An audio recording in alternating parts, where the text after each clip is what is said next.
melaporkan. Semeton Bali Driver atau SBD melaksanakan program peduli kasih di kawasan Desa Sidetapa, Kecamatan Banjar Buleleng. Lebih dari 50 orang semeton SBD menyisihkan uang saku membantu masyarakat yang membutuhkan.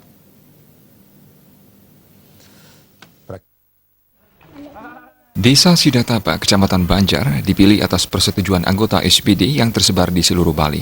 Program rutin setiap 6 bulan tersebut tidak hanya menjadi ajang kumpul dan silaturahmi semata, melainkan mendekatkan diri dengan masyarakat khususnya yang membutuhkan. Khusus di Desa Sidetapa sendiri, 3 warga diberikan bantuan berupa sembako dan bantuan lainnya. Salah satunya adalah Agus Ardika. Agus Ardika sejak lahir menderita kelumpuhan sehingga tidak bisa bersekolah. Ketua SBD Ide Bagus Putra Ardana mengungkapkan, tali kasih tersebut sengaja merupakan program khusus semeton di seluruh Bali. Bantuan tidak hanya berupa sembako, alat tulis dan beberapa bantuan beasiswa juga diberikan kepada anak-anak. Diharapkan kegiatan ini mampu mempererat kekompakan antara sesama anggota SBD.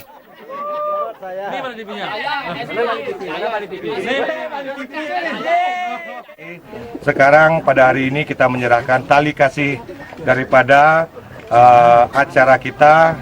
Acara ini adalah acara tahunan kita, di mana kita menyerahkan segala sesuatunya ini kepada yang begitu memerlukan. Karena kita bagaimanapun kemanusiaan kita tergugah melihat saudara-saudara kita yang jauh lebih membutuhkan daripada kita. Walaupun kita membutuhkan, tapi beliaunya jauh lebih membutuhkan. Tolong yang namanya desa miskin dulu, miskin karena topografinya yang mengadakan kemiskinannya.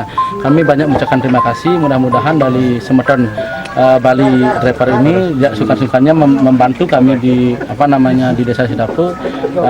Untuk itu kami ucapkan banyak terima kasih. Dengan kegiatan tersebut diharapkan seluruh organisasi mampu mendonasikan sedekahnya, membantu sahabat yang membutuhkan, mengingat di Desa Sidetapa sendiri masih memerlukan uluran tangan masyarakat.